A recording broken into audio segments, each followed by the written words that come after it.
أعوذ بالله من الشيطان الرجيم.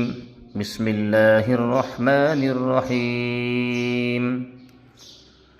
والفجر وليال عشر والشفع والوتر والليل إذا يسر هل في ذلك قسم لذي حجر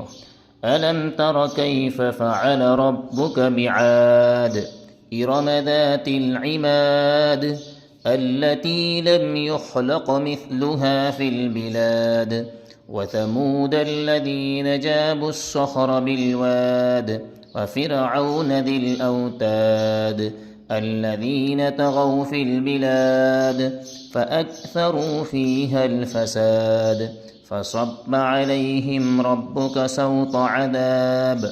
إن ربك لبالمرصاد فأما الإنسان إذا ما ابتلاه ربه فأكرمه ونعمه فيقول ربي أكرمن وأما إذا ما ابتلاه فقدر عليه رزقه فيقول ربي أهانن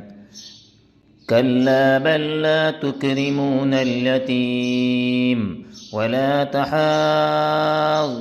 على طعام المسكين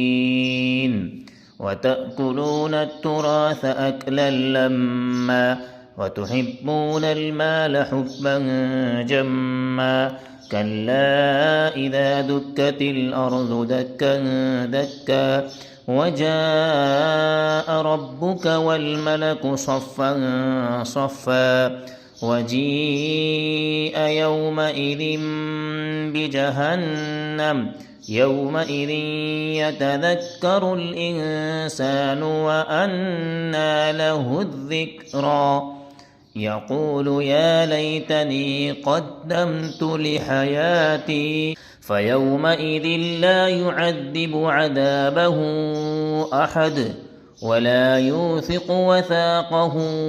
أحد يا أيتها النفس المطمئنة ارجعي إلى ربك راضية